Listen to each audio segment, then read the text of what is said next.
जगन्नाथ धाम का रहस्य श्री कृष्ण के हृदय से जुड़ी अद्भुत कथा। भारत जिसे परंपराओं को और आस्था की भूमि कहा जाता है, अपने भीतर अनगिनत रहस्यों और धार्मिक कहानियों को समेटे हुए है। इन्हीं रहस्यमयी कथाओं में से एक कथा जुड़ी है जगन्नाथ जी से, जो न केवल 4 धामों में से एक है, बल्कि करोड़ों श्रद्धालुओं की आस्था का केंद्र भी है। यह कथा जगन्नाथ जी और भगवान श्री कृष्ण के जीवन और उनके अंत से जुड़े एक गहरे रहस्य को उजागर करती है। प्राचीन काल की बात है, जब द्वापर युग का अंत हो रहा था। भगवान श्री कृष्ण ने पृथ्वी पर अपना अवतार पूर्ण कर लिया था। एक दिन वन में विश्राम करते समय एक शिकारी ने उन्हें हिरन समझकर तीर चला दिया। यही वह क्षण था जब भगवान श्री कृष्ण ने अपने शरीर का त्याग किया। यह घटना इतिहास और धर्म ग्रंथों में अत्यंत महत्वपूर्ण मानी जाती है।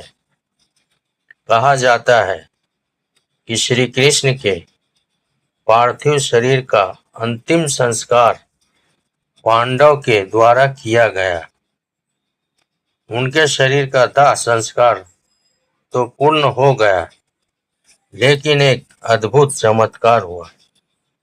उनका हृदय पिंड जलकर राख नहीं हुआ, वह निरंतर जलता ही रहा, मानो उसमें कोई दिव्य शक्ति विद्यमान हो। पांडव इस रहस्य को समझ नहीं पाए। तब उन्हें आकाशवाणी हुई कि यह कोई साधारण हृदय नहीं, बल्कि स्वयं ब्रह्म तत्व है, ब्रह्म तत्व का प्रतीक है। ईश्वर के आदेश अनुसार उन्होंने उस दिव्य पिंड को जल में प्रवाहित कर दिया। समय बीतता गया और वह पिंड समुद्र में बहते बहते एक लकड़ी के लट्ठे के रूप में परिवर्तित हो गया। इसी बीच उड़ीसा के महान और धर्मनिष्ठ राजा इंद्रधुम्न को एक स्वप्न आया। स्वप्न में भगवान ने उन्हें आदेश दिया कि समुद्र किनारे एक दिव्य लकड़ी का लट्ठा मिलेगा, जिसमें वे उनकी मूर्ति का निर्माण करवाए। राजा इंद्रधुम्न ने तुरंत अपने सेवकों को आदेश दिया और अंततः उन्हें वही दिव्य लट्ठा प्राप्त हुआ। उस लकड़ी से भगवान जगन्नाथ, बलभद्र और सुभद्रा की मूर्तियों का निर्माण किया गया। किंतु सबसे रहस्यमयी बात यह थी कि उस लट्ठे के भीतर उस दिव्य पिंड श्री कृष्ण के हृदय को स्थापित किया गया।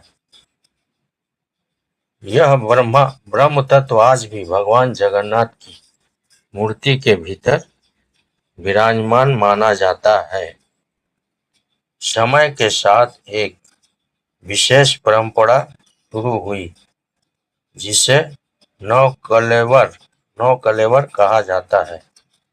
इस परंपरा के अनुसार हर 12 वर्षों में भगवान जगन्नाथ की मूर्ति को बदला जाता है, लेकिन सबसे रहस्यमय प्रक्रिया होती है उस ब्रह्म तत्व को पुरानी मूर्ति से नई मूर्ति में स्थानांतरित करना।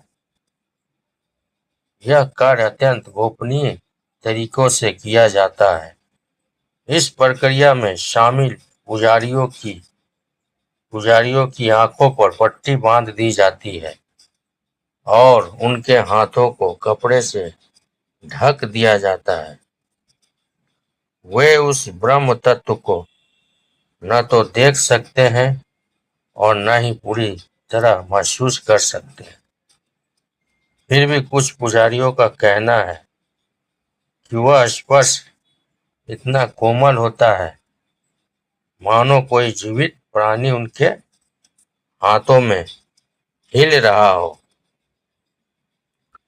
यह भी मान्यता है कि यदि कोई व्यक्ति उस ब्रह्म तत्व को देख ले तो उसकी तत्काल मृत्यु हो सकती है। इसी कारण जब यह प्रक्रिया होती है तब पूरी शहर की बिजली बंद कर दी जाती है ताकि कोई भी इस रहस्य को देख न सके। यह कथा आज भी लोगों के मन में कई प्रश्न छोड़ जाती है। क्या वास्तव में भगवान श्री कृष्ण का हृदय आज भी भगवान जगन्नाथ की मूर्ति में सुरक्षित है? क्या यह केवल आस्था है या इसके पीछे कोई गहरा आध्यात्मिक रहस्य छिपा है? चाहे यह एक धार्मिक मान्यता हो या एक रहस्य, लेकिन यह कथा हमें यह सिखाती है कि आस्था और विश्वास की शक्ति असीम होती है। आस्था और विश्वास की शक्ति असीम होती है। भगवान जगन्नाथ का यह रहस्य आज भी लाखों श्रद्धालुओं के लिए एक अद्भुत चमत्कार है जो उन्हें ईश्वर के और करीब ले जाता है। सच्ची श्रद्धा और विश्वास हमें हर रहस्य के पार ले जाते हैं। कुछ बातें विज्ञान से नहीं बल्कि आस्था से समझी जाती है। जय जगन्नाथ पुरी धाम, जय जगन्नाथ पुरी धाम, जगन्नाथ मंदिर, उड़ीसा मंदिर। जय श्री कृष्ण। राधे राधे। हरे कृष्णा हरे राम।